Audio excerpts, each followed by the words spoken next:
पढ़ने के पहले। पहली बात समझने की कोशिश करना होगा, इसके लिए शांत वातावरण होना जरूरी है। Try to understand so environment must be peaceful. कोशिश कीजिए समझने का, इसके पहले आपको जो वातावरण है वो बिल्कुल शांत होना चाहिए। अब 2 घोड़ा समझ रहा है, 10 घोड़ा हल्ला करेगा तो समझिएगा। तो ये आपसे रिक्वेस्ट है कि शांत होना होगा। 1 बार नहीं आएगा, 2 बार नहीं आएगा, 3 बार समझाया जाएगा। नंबर 2, भय पैदा करना होगा। दुनिया में बिना भय के आप आगे बढ़ ही नहीं सकते हैं। जहाँ डर है वहाँ जीत है। एक मुहावरा चलता है, स्लोगन है पूरा वर्ल्ड में, डर के आगे जीत है। कोई आदमी पेड़ पर नहीं चढ़ता है और हंस रहा है, हाँ हाँ हम तो गिरवे नहीं करेंगे। तो तू कैसे गिरब? पेड़ पर तो चढ़बे ना कैल, तो गिरे के डर सताएगा। जो छात्र ठान लिया है कि हम पढ़बे नहीं करेंगे, फेल करे चाहे पास करे, तो उसका परीक्षा का डर सताएगा? नहीं सताएगा। तो जिस इंसान में अगर डर नहीं, जैसे मोटरसाइकिल चला रहे हो, आप कहोगे अब डरबे नहीं करेंगे, तो क्या होगा? एक्सीडेंट होगा, मरोगे, एक्सीडेंट होगा। तो भय पर्सनालिटी को निखार देता है। भय वो भय आपके पिता का हो सकता है, वो भय आपका शिक्षक का हो सकता है, वो भय आपका समाज का हो सकता है कि आपको गलत काम से रोकता है। भय ही है जो पूरे दुनिया में धर्म की सत्ता को स्थापित किया है। भय नहीं रहता तो धर्म कहाँ होता है? आप भगवान का पूजा करते हैं, कभी देखे हैं? लेकिन भय आपको कराता है, पाप करने से रोकता है, गलत काम करने से रोकता है। आप डरते हो कि भगवान हमको सजा दे देंगे। समझ रहे हैं ना? तो भय जब धर्म को स्थापित कर सकता है तो भय आप में निखार ला सकता है। बहुत लोग कहता है, आजकल तर्क चलाता है कि मंदिर मस्जिद बनाने से अच्छा होता है कि स्कूल बना दीजिए, फलाने चीज़ बना दीजिए। वो बेकार का चीज़ है, गलत बात है। वो बेकार का चीज़ है ही नहीं है। आत्मा हमेशा इंसान की अशांत रहती है, उसको शांति चाहिए। शांति के लिए मंदिर बना हुआ है, जाके भगवान में नाम लीजिए, सब चीज़ भुला जाइएगा। जितनी परेशानियां हैं आपके जीवन में सब भुला जाते हैं, शांति मिलता है। लोग टूर पर जाते हैं, सब जरूरी है। इसलिए मंदिर भी जरूरी है, मस्जिद भी जरूरी है, गुरुद्वारा भी जरूरी है, स्कूल भी जरूरी है। बात समझ गए ना? सारे चीज़ जरूरी है, कोई अननेसेसरी चीज़ तो है ही नहीं है। अननेसेसरी चीज़ है ही नहीं है। अब भय के साथ रिस्पॉन्सिबिलिटी होना चाहिए, उत्तरदायित्व। आजकल 80% लोग केयरलेस हो जाते हैं, जिसे हम लापरवाह कहते हैं। क्या कहते हैं? लापरवाही शब्द क्या है और उत्तरदायित्व रिस्पॉन्सिबिलिटी शब्द क्या है, इसको जस्टिफाई कर देते हैं। लापरवाही है कि आपका कर्तव्य है कि आपके माता पिता आपको पढ़ने के लिए भेजे। ये दिमाग में होना चाहिए। आपका उत्तरदायित्व तो है कि आपके माता पिता वो अपना उत्तरदायित्व निभा रहे हैं, आपको खर्चा दे रहे हैं। आपसे ये भी नहीं शेयर करते हैं कि बाबू ये पैसा हम जमीन बेच के ले आए हैं, कि भैंस बेचे हैं, कि गाय बेचे हैं, कि कर्जा लिए हैं, कहाँ से ले आ रहे हैं। कभी शेयर नहीं किए। क्यों नहीं किए? इसलिए नहीं किए कि अगर ये बात बता देंगे तो आपका जो उत्तरदायित्व है पढ़ने का उस डिस्टर्ब हो जाएगा। साधारण से साधारण गार्जियन जो पढ़ा लिखा नहीं है, लेबर का काम करता है, मजदूर है, किसान है, वो भी इतना समझदार तो जरूर है कि वो अपने गरीबी का शेयर, परेशानी का शेयर अपने बच्चा से नहीं करता है।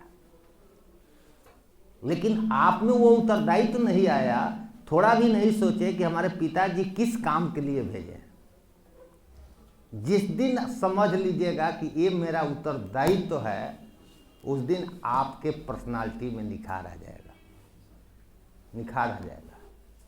अब माइंड इज सच लैंड, मनुष्य के जो दिमाग है ना, एक ऐसा जमीन है। जमीन की एक प्रवृत्ति होता है कि फसल बोइए, पानी पटाइए, खाद दीजिए, फसल होगा।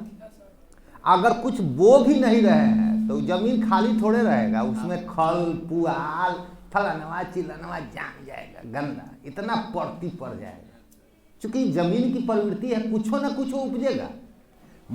दिमाग का भी एक प्रवृत्ति है, इसमें जो डालिएगा वही उपज होगा, नहीं डालिएगा तो वो उपज होगा।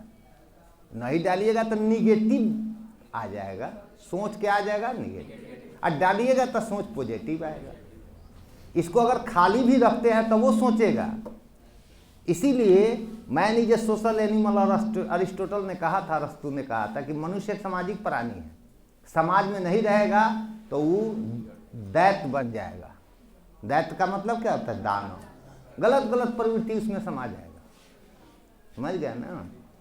तो मस्तिष्क को हमेशा पॉजिटिव थिंग डालने की कोशिश कीजिए। अभी पॉजिटिव थिंग कहाँ से आएगा, तो सोसाइटी से आएगा। कहाँ से, तो man is known by the company in which he lives. मनुष्य जाना जाता है उस समाज से जिस समाज में वो रहता है। उदाहरण के तौर पर देख लीजिए, आपका एक संगतिया है जो दारू पीता है, चाहे ताड़ी पीता है, और आप कहा चलो तुम खड़ा रहना, हम पिएंगे। तो वो पी रहा है, तुम खड़ा हो, अगला रोड पर जाने वाला आपको क्या समझेगा कि अब दारू नहीं पिए हैं, पिए हैं। एक बड़ा अपराध कर रहा है, मर्डर कर रहा है, दूसरा वहाँ पर खड़ा है, तो आप भी अपराधी हो गए, आप भी अपराधी हो गए। आप जो है एक आईटीएन के साथ घूम रहे हैं, तो अगला ही सोचेगा यो आईटीएन होगा, निश्चित। पढ़े लिखे के साथ घूम रहे हैं तो वो भी सोचेगा कि ये भी पढ़े ही लिखे होगा, क्योंकि मनुष्य की प्रवृत्ति है, वो उसी समाज में रहना चाहता है जिस समाज में वो अपने को ढाल लिया है, उसी समाज में रहना चाहता है। आप लोग का क्या सोसाइटी है, छात्र सोसाइटी है। छात्र में सब लोग पढ़े लिखे वाला लोग नहीं है, कुछ आपको निगेटिव डेविएट करेगा, कुछ डेविएट करेगा। पिता ही है जो हार कर अपने संतान को जो है जीतना देखना चाहता है। दुनिया में पिता को छोड़कर कोई जो है आपको जीतना नहीं है। और एक है शिक्षक, आप अच्छा करेंगे हम खुश होंगे, आप खराब करेंगे हमें दुखी होगा। चाहे वो टीचर कितना भी खराब क्यों ना हो, लेकिन आपका भला ही सोचेगा। अब पिता कितना भी खराब हो, डकैत भी अपने बच्चा को चाहता है कि मेरा बच्चा जो है साधु हो जाए, संत हो जाए। लेकिन आपका दोस्त के बारे में जिसमें खास विश्वास करते हैं, वो कभी नहीं सोचता है कि आप उससे आगे निकल जाइए, कभी नहीं सोचता है। दुनिया आपके बारे में नहीं, आपका परिवार नहीं सोचेगा, लोग नहीं सोचेगा, इसके भ्रम में है। क्योंकि ये कहावत है, आप हंसोगे तो जग हंसेगा, आप रोओगे तो कोई नहीं रोएगा। If you laugh everybody laughs, if you cry तो नो वन क्राइज। कभी देखे हैं कि आप अगर हंसते हैं तो आप हंसिए है हंस देंगे, लेकिन आप रोइए तो ही रोते हैं। तो इसका क्या मतलब है, ये मैसेज है कि आप अगर गलत काम करते हैं यानी रोते हैं, रोना क्या है, दुख का प्रतीक है। आँख का आंसू आता है कब, जब हमारा मन दुखी रहता है। तो आप दुखी हैं तो ये कहाँ दुखी हुए, यानी ये भी चाहते हैं कि आप खुश रहिए। हर आदमी चाहता है कि आप खुश रहिए, यानी दुख में कोई शेयर नहीं कर। तो आप जो दुखड़ा सुनाते हैं, आप अपनी परेशानी बताते हैं, आप अपने पिता की जो है गलत चीज़ लोगों से शेयर करते हैं, ये सारे बैड हैबिट्स है। तो इसको हटा दीजिए, न तो आपको डिप्रेशन के तरफ ले जाएगा। समझ गए ना। और हमेशा ही बात सोचिएगा, कोई मदद नहीं करेगा आपको, क्योंकि आपने अकेला जन्म लिए है, अकेला ही मरेंगे। तो अकेला ही जो काम करना है आपको अकेला ही करना है। डिपेंड रह के आप कुछ नहीं कर सकते हैं। पैरासाइट जो प्लांट्स होते हैं उसका क्या हर्ष होता है, मेन प्लांट अगर मुरझा जाएगा तो भी मर जाएगा, उसका अस्तित्व क्या हो जाएगा, समाप्त हो जाएगा। आज महिलाएं जो है पैरासाइट नहीं है, लेकिन आज से 50 साल पहले 20 साल पहले महिला पैरासाइट होती थी कि मर्द कमाएगा तभी वो खाती थी। लेकिन अब तो नहीं है। अब जो है औरतें पहले बहुत मर जाती थी, आत्महत्या कर लेती थी, अब उसका ग्राफ नीचे गिर गया। कारण है कि सेल्फ डिपेंडेंट हो गया। अब वो भी पढ़ लिख रही है, वो भी जॉब कर रही है। अब आप उसका मर्द अब चूल्ही भार में जाए, सिंपल बात है। आज चूंकि अब दिमाग में आ गया, ये बात आ गया कि नहीं, हम तो अकेले जन्म लिए थे ना, तो हम भी कुछ कर सकते हैं, हम भी कुछ कर सकते हैं। एक जानवर से सीखो, हर जानवर का भोजन मिल जाता है। लेकिन वो भोजन के लिए जो है हमारे जैसा मेहनत भी नहीं करता है, लेकिन भगवान जब उसको बना के भेजे हैं तो भगवान ही उसकी व्यवस्था कर देते हैं। तो आप कैसे सोच लीजिए हमारी जिंदगी नहीं चलेगा। तो अगर इस प्रकार के डिप्रेशन आ जाता है कि हम असफल हो गए, हम IIT नहीं कर पाएंगे, हम जो है टॉपर नहीं कर पाएंगे, अब हमारे कुछ नहीं बचा, आत्महत्या करते हैं, तो ये आपकी कैरेक्टर है, ये आपकी क्या है, कैरेक्टर। समझ गया ना। तो ये सारे चीज़ आपको सीखना होगा। तो एक भय पैदा करना होगा कि हमको सीख लेना है। भय तब तक कायम रखना होगा जब तक आप सफल नहीं हो जाते हैं। केयरलेस रहना ही भय है, यानी केयरफुल रहिए, साफ सावधान रहिए। बैट ले लिए हैं आ ताक रहे हैं, मैं तोरा मुँहे पर मार दिलक तोरा जब गिल्ली उड़ा दिया, सतर्क हो जाइए, लट रहे, गाड़ी चला रहे हैं, ताक रहे हैं, मैं तले आगरा से आके ठोक दिया, समाप्त हो गया। तो एक लापरवाही को हटाना होगा। नंबर 2 भय पैदा करना होगा। नंबर 3 रिस्पॉन्सिबिलिटी लेना होगा। और चौथा रेगुलरिटी, नियमितता का बड़ा महत्व है। एक जो है रैबिट था, एक टॉर्टोइज था, कछुआ एंड खरगोश, दोनों का हाराबाजी लगा कि चलो फलाने जगह के आगे चल जाता। अब कछुआ तो जानता था कि वो बहुत कमज़ोर चलता है, माने उसकी रफ्तार बहुत धीमा है, फिर भी जो है बाजी लगा दिया और कॉन्फिडेंस से बाजी लगाया। कॉन्फिडेंस से बाजी लगाया कि नहीं हम ये जीत सकते हैं। समझ गए ना। अब बताइए वो कभी जीत सकता था रैबिट से? नहीं जीत सकता। रैबिट जाना जाता है अपने स्पीड के लिए, हिरन जाना जाता है अपने स्पीड के लिए, चीता जाना जाता है अपने स्पीड के लिए, और शेर जाना जाता है अपनी आक्रामकता के लिए। अगर आप शेर की तरह आक्रामकता जो है पैदा कर देते हैं कि नहीं हम कर लेंगे, बात समझ गए, और हिरन की तरह दौड़ अगर आप लगाते हैं ये कर लेंगे, बात समझ गए ना, तो ये लक्षण आप में होना चाहिए। आप दुनिया का हर चीज़ कर सकते हैं। एक इंसान अगर प्राइम मिनिस्टर बन सकता है, प्रेसिडेंट बन सकता है, मुख्यमंत्री बन सकता है, कलेक्टर बन सकता है, तो वाई यू नॉट? आप क्यों नहीं? आप क्या करते हैं? रोने लगते हैं, बाबूजी पैसा नहीं दिए हैं। पैसा सेकेंडरी है। पैसा क्या है? सेकेंडरी। हम जब 6th क्लास में पढ़ते थे तो हमारे भाई जी 8th क्लास में पढ़ते थे। समझ गए ना। और जिस हाई स्कूल में पढ़ते थे वो हाई स्कूल का 4-5 गो टीचर, उस समय जो है 400 वेतन था। हाई स्कूल के टीचर का 400 वेतन था, और वो लोग हमारे यहाँ से कर्जा ले जाते थे।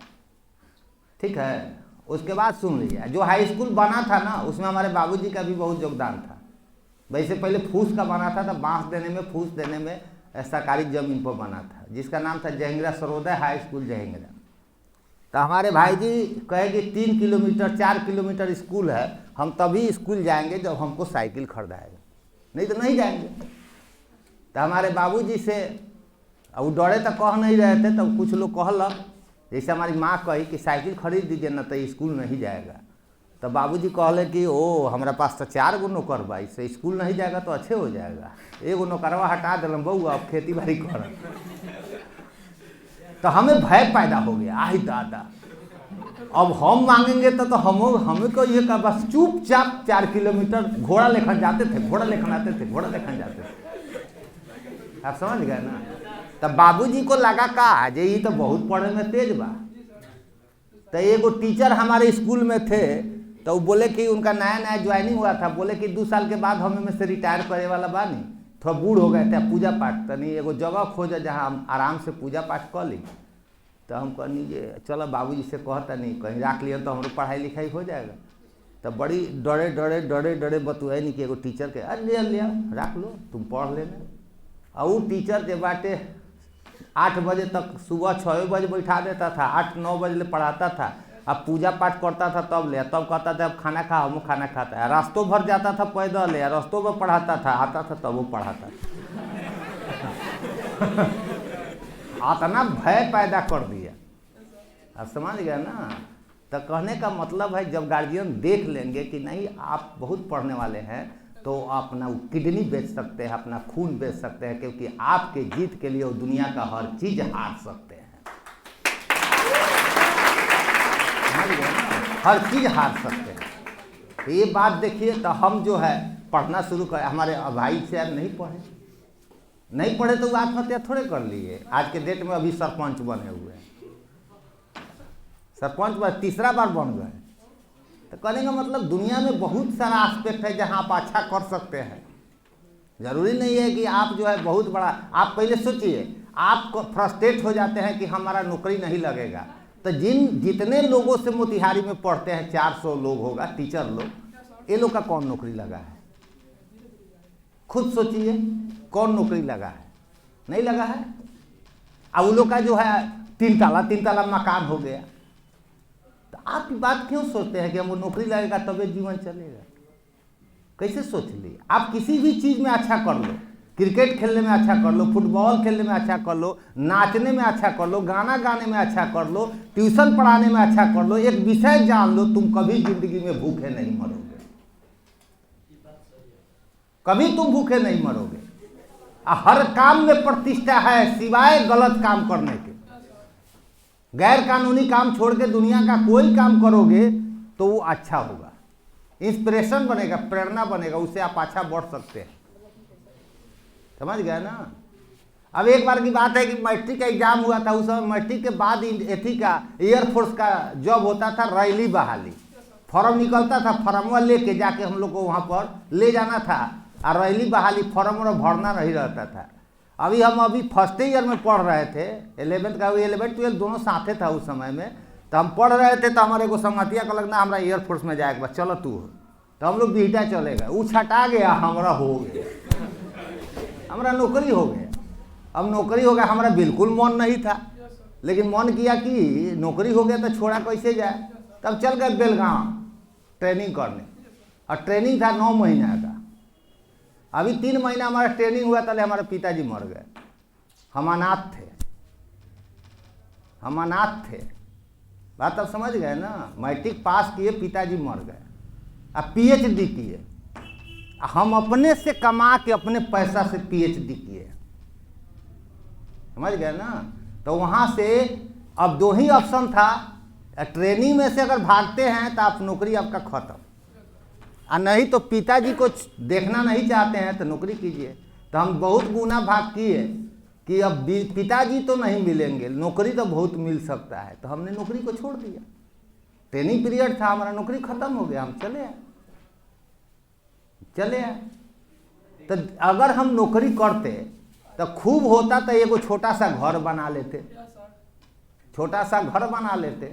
नहीं और क्या करते।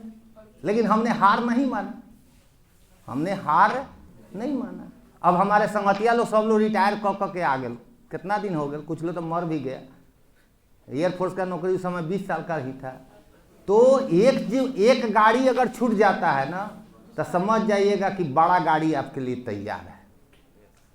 एक गाड़ी अगर छूट जाए तो समझिएगा कि बड़ी गाड़ी आपके लिए तैयार है। लेकिन आपको समर्पण नहीं करना है। जिस दिन समर्पण कर लीजिएगा तो उस दिन नाश हो जाएगा। जिस दिन ठान लीजिएगा कि हमको ये कर लेना है, तो आप कर लीजिएगा। रांची में हम लोग का इंटरव्यू था लेक्चररशिप का, लालू यादव के 2005 की घटना है। ठीक है, 3 का घटना है। 3 का कैसे कहते हैं, ये घटना है 94 का, लालू यादव मुख्यमंत्री थे। और वहाँ से हम लोग जो है रांची गए, पटना से गाड़ी पकड़ के रांची गए। वही जो है झारखंड और बिहार एक गो राज्य था।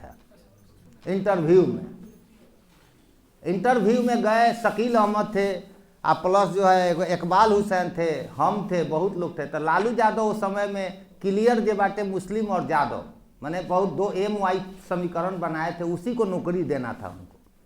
तो जब हम इंटरव्यू में गए, तो जो इंटरव्यू ले रही थी 2-3 आदमी का और बोर्ड था, तो वो लोग चाय पीने चले गए थे हम इंटरवल टाइम में। तो मैडम हमसे खूब बात करने लगी, अकेले बची थी। तो पूछी कि आप इंटरव्यू देने आए हैं? तो हाँ। अच्छा, तो आप पैसा दिए हैं? स्पष्ट एकदम बी फ्रैंक। हम कहे पैसा तो नहीं दिया। और वही 1.5 लाख रुपया लग रहा था। तो 1.5 लाख का वैल्यू था ना, समझ गए? तो हम लोग का जो एक कागज मिला है, इसमें लाल स्याही लगा है कि जिसको नहीं करना है उसका पहले ही से लाल स्याही लग गया था। समझ गए ना? माने हम जो आपका इंटरव्यू लेंगे, चाहे हमारा बोर्ड जो इंटरव्यू लेगा, अभी बात है आपका 1:30 बजे का, 2 बजे से इंटरव्यू शुरू था, तो आधा घंटा खूब बतुआई, क्या बोर्ड आ जाएगा तभी इंटरव्यू होगा। हम जाके बैठ गए थे तभी वो लोग चाय पीने निकल गया, तो क्या मैडम मेरा नहीं होगा? तो अच्छा तो है कि आप निकल जाइए, क्योंकि आपका जो रैंकिंग है वो सबसे टॉप है। हमारा आत्मा गवाही करता है कि हम पाप नहीं करना चाहते हैं, माने हम आपका इंटरव्यू लेकर हम पाप करना नहीं चाहते हैं, लेकिन सत्य बात यह है कि आपका होगा नहीं। हम इंटरव्यू नहीं दिए, हम चले आए, कसम खाए कि हाँ MS कॉलेज के बगले में अपना एक कॉलेज खड़ा कर देंगे। तो अभी तो हमारा कम बच्चा हो गया, नहीं तो अब 6-6 हज़ार लड़का को पढ़ाया, समझ गए? तो ठान लिए। ठानने के बाद जो है MS कॉलेज में हमारा ज्वाइनिंग हुआ, वहाँ पर पढ़ाए। उसके बाद एक जगह जो है जोधपुर में हुआ, वहाँ जाके यहाँ से ट्रांसफ़र हुआ, वहाँ छोड़ दिए नौकरी। आगे जो है अपना फिर HSB कॉलेज ज्वाइन किए, ट्यूशन पढ़ाना शुरू किया। तो ये तो अपना सीमा है, जब आप आगे बढ़ जाइएगा तो नौकरी तो आपके पीछे आपका दौड़ेगा। भूखे थोड़े मरिएगा, भूखे आज के डेट में कौन मरता है? तो इसलिए उसको ठान ली। अब जो आपको पढ़ाने जा रहे हैं, विषय बंधु पर आ रहे हैं, किसी भी चीज़ को पढ़ने के लिए 2 तरीका होता है। एक तरीका जो अंग्रेजी आपको बोलना कैसे आएगा, लिखना कैसे आएगा, वार्तालाप करने कैसे आएगा। तो इसके लिए एक तरीका होता है कि बचपन से ही ढाला जाता है। जैसे आप मान लो कि आपका नाम लिखा गया CBSE स्कूल में, हालांकि मोतिहारी के स्कूल जो है वो हम CBSE मानते ही नहीं है, वो सेंट फ्रांसिस है और थोड़ा मोड़ा DA भी है, बाकी को हम तो मानते ही नहीं। CBSE का मतलब होता है कि टीचर को भी अंग्रेजी में बोलना है, अंग्रेजी में एक्सप्लेन करना है, बच्चा को भी अंग्रेजी बोलना है, बच्चा को डिबेट करना है। ये सब चीज़ मोतिहारी में नहीं होता। हाँ, डन बास्को स्कूल है, पटना में होता है। संत थॉमस स्कूल है, पटना में होता है। DPS स्कूल है, बोकारो में होता है। श्यामली स्कूल है, रांची में होता है। आपको दिल्ली के तमाम स्कूल में होता है, देहरादून के तमाम स्कूल में होता है, मसूरी के तमाम स्कूल में होता है। तो इस फैसिलिटी तो आपको नहीं मिला, क्योंकि पैसा वहाँ बहुत लगता है। सिंपल। अब आप बिहार बोर्ड के स्टूडेंट्स हो गए, तो बिहार बोर्ड के स्टूडेंट्स हो गए तो आप वंचित हो गए। कल्पना कीजिए कि अगर अंग्रेजी कंपलसरी रहता तो आप ट्यूशन लेते। तो जितना चीज़ अभी आप पढ़ने से डर रहे हैं, ये सब चीज़ आपको मैट्रिक तक हो जाता है। जितना आप इंटेलिजेंट मैथ में है, साइंस में है, उतना इंटेलिजेंट आप जो है अंग्रेजी में हो जाते हैं। लेकिन सरकार ने आपसे छीन लिया, गैर जिम्मेदार सरकार है, आपके भविष्य के बारे में सोचता ही नहीं है। आपका मुख्यमंत्री बयान देता है 40 क्या 200 भी मर जाए तो मरेगा, दारू पिएगा मरेगा। दिल्ली में तो बहुत लोग दारू पीता है, मरता नहीं है। क्या कारण है कि बिहार में मरता है? आपने तो रोक लगा दिया है, तो डुप्लीकेट पीता है ना। और आप जिम्मेदार, आप मुख्यमंत्री हो, आपके कारण मर रहा है, ध्यान से सुनिएगा। और तब आप कह रहे हैं कि पिएगा तो मरेगा नहीं। अब सोचो, अब कितना गैर जिम्मेवार है। तो आपकी अंग्रेजी कमजोर हुई है, तो अब उस तरीका से आप अंग्रेजी नहीं सीखिएगा। उस तरीका से अगर सीखते तो आपको ट्रांसलेशन पढ़ने की या स्ट्रक्चर पढ़ने की जरूरत नहीं, आपको आ गया रहता। तो वो तरीका तो CBSE स्कूल में है। अब सेकेंड तरीका आपको है कि स्ट्रक्चर पर आपको आधारित है। कौन चीज पर? स्ट्रक्चर। अंग्रेजी में कुछ होता नहीं है, पूरा स्ट्रक्चर आप रट लीजिएगा। You can speak English fluently without any hesitation. Nobody can stop you from going ahead. English is the easiest language in the world. No other language in India is as easy as English, and that's why it has got its recognition as a global language in the world. You can talk to me in English. You can speak throughout the day without any hesitation. All the words must command what you want to tell them. I am just going to talk to you. I am going to just deliver a lecture before the audience. I don't think what words come out. They are just ready to come out. Why? Because I have just got the habituated to speaking English. ये सब चीज़ कैसे बोलिएगा, कैसे सीखिएगा मेरे जैसा? तो मेरे जैसा हम जो चीज़ कर लिए हैं आप करना चाहते हैं तो आपको हमारे अनुसार चलना होगा ना। आप चल दिए सचिन तेंदुलकर से क्रिकेट खेलने तो आप कहेगा ना हम हेंगे बाटा बा अब कह रहा ना तू हेंग इधर बैट कहता हेंग इधर ना हम हेंग इधर, तब सीखिएगा नहीं सीखिएगा। वो चीज़ सफल है, आप उससे ट्रेनिंग ले रहे हैं क्या? आप हमसे ट्रेनिंग लेने ना आए हैं। तो आपको जो है स्ट्रक्चर, अब एक लाइन जब बनाते हो, एक सिंगल लाइन बनाते हो तो उस सिंगल लाइन में क्या क्या चीज़ आता है? तो पहला आता है सब्जेक्ट, क्या आता है? दूसरा आ जाए ऑब्जेक्ट, तीसरा आता है वर्ब, चौथा आता है कॉम्प्लीमेंट। बस यही 4 चीज़ समझ लिए आपको अंग्रेजी बोलना है। बहुत आसान है, बहुत आसान है। आप सोच नहीं सकते हैं कि सर इतना आसान कैसे बना दिए। एक चीज़ है सब्जेक्ट, दूसरा चीज़ है वर्ब, तीसरा चीज़ है ऑब्जेक्ट, तीसरा कॉम्प्लीमेंट, जिसे आप अदर वर्ड्स कह सकते हैं। अब हमको एक एक चीज़ को समझना होगा कि सब्जेक्ट क्या है। तो सब्जेक्ट का हिंदी होता है कर्ता। कर्ता, करता है, जो करता है, जो क्रिया को करता है, सब्जेक्ट कहलाता है। कितना सिंपल चीज़ है। One who does an action is called a subject. Ramesh अंग्रेजी पढ़ रहा है, प्रश्न कीजिएगा कौन पढ़ रहा है? तो who is the subject? Ramesh. अब ढूंढ लिए। कल पटना मैं गया, कल पटना मैं गया, कर्ता कहीं आ सकता है हिंदी के वाक्य में, तो ढूंढिए कौन गया? मैं। रोहित आ रहा है, कौन आ रहा है? रोहित। मेरे पिताजी घर गए, कौन घर गया? मेरे पिताजी। तो कर्ता तो वो है जो किसी क्रिया को करता है। सिंपल चीज है, जो किसी क्रिया को करता है। अब नेचर ऑफ सब्जेक्ट ढूंढिए कि कौन कौन है जो सब्जेक्ट बन सकता है। तो फिर ये पंजा है, फिर पंजा आ गया। कौन कौन है? एक है नाउन, दूसरा है प्रोनाउन, तीसरा है वर्ब, चौथा है एडजेक्टिव। समझ गए ना? तो ये जो देख रहे हैं, एक है वर्ब में भी 2 गो है, एक है 2 + V1, एक है V4 और एक है द प्लस एडजेक्टिव। अब पांचों को देखिए एक्सप्लेन कर देते हैं। टाइम हो गया तो छटपटा रहे हैं, नहीं बहुत ज़्यादा छटपटा रहे हैं। ये अगर आप बहुत ज़्यादा बेचैन हैं तो आपको कुछ हासिल होने वाला नहीं है। बेचैनी भी असफलता का कारण है। समझ गया ना? जितना बेचैन होइएगा उतना वो चीज़ जो हासिल करना चाहते हैं वो दूर चला जाएगा। समझ गया ना? बेचैनी, अति प्रेम, अति बेचैनी आपको नाश कर देगा। समझ गए ना? तो कर्ता में एक हो गया नाउन, दूसरा हो गया प्रोनाउन, तीसरा हो गया 2 + V1, चौथा हो गया V4, पांचवा हो गया द प्लस एडजेक्टिव। अब रोहित आ रहा है तो ये तो रोहित नाउन है, रोहित इज कमिंग। वह आ रहा है, इसमें कर्ता कौन है? ही है, प्रोनाउन है। अब होता क्या है, प्रोनाउन चेंजेबल होता है, नाउन चेंजेबल नहीं होता है। कर्ता के जगह पर, कर्म के जगह पर, कॉम्प्लीमेंट के जगह पर एक ही नाउन रहेगा। मैंने राम को बुलाया, किसे बुलाया? राम को। तो ऑब्जेक्ट हो गया। क्या हो गया? राम ऑब्जेक्ट। तो राम में चेंज नहीं होगा। लेकिन जब हम कर्ता की बात करते हैं, जो वह आ रहा है, तो कौन आ रहा है? वह। तो वह एक प्रोनाउन हो गया, ही इज कमिंग। और उसे एक गाय है, अब तो हम उसे लगा दिए। अब मैं उसे बुलाता हूं, तो इस उसे में उस उसे में फर्क समझना होगा। मैं उसे बुलाता हूं, यहां उसे ऑब्जेक्ट है, और उसे एक गाय है तो उसे यहां करता है।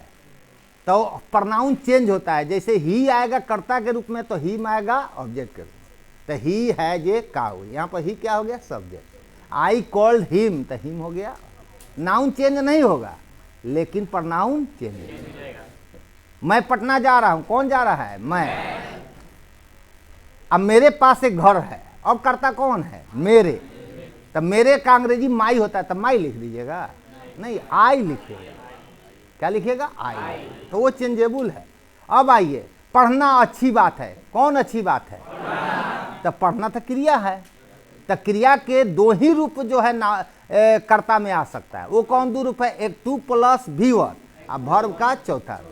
पहली बात जान लीजिए, पढ़ना का अंग्रेजी कोई पूछे तो आपको हमेशा बताना है 2 + V1, यानी पढ़ना का अंग्रेजी टू रीड, जाना का अंग्रेजी टू गो, लिखना का अंग्रेजी टू राइट। तो जहां ना ने नी देखिए वहां मारिए टू, और जहां ना ने नी नहीं देखिए वहां हटाइए टू। ठीक है? हाँ, पढ़ना तो टू रीड, पढ़ने तो टू रीड, पढ़ने के लिए तो टू रीड। जाना तो टू गो, जाने के लिए तो टू गो, जाने तो टू गो, समझ गए। अब आपसे कोई पूछ दे बताओ खेलना का अंग्रेजी क्या होगा, तो प्ले मत बोलिए, टू प्ले। ये क्रिया का नाम है, ठीक है। इसका 5 रूप होता है, फिर पंजा आ गया। कितना रूप होता है? 5। V1 V2 V3 V4 V5, यही क्रिया है।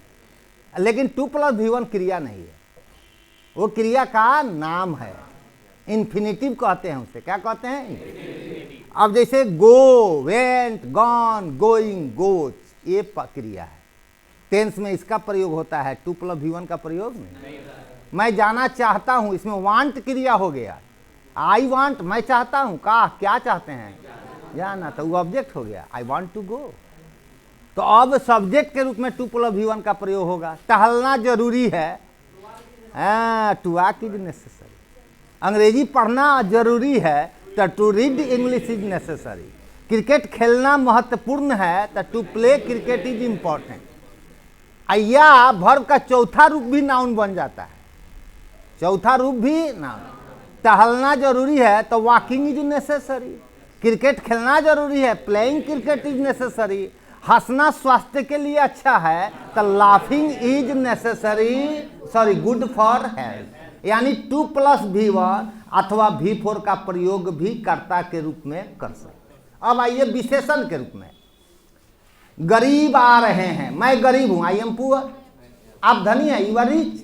लेकिन हम तो कह रहे हैं कि गरीब आ रहे हैं, तो द लगा दीजिएगा किसी भी एडजेक्टिव में, तो वह सब्जेक्ट हो जाएगा और प्लुरल हो जाएगा। क्या हो जाएगा? प्लुरल। तो गरीब आ रहे हैं, तो द पुअर आर कमिंग। अमीर निर्दयी होते हैं, तो द रिच आर क्रूएल। अंधे देख नहीं सकते हैं, द ब्लाइंड कांट सी। तो ये पंजा हो गया। पंजा जो है कर्ता के रूप में आएगा।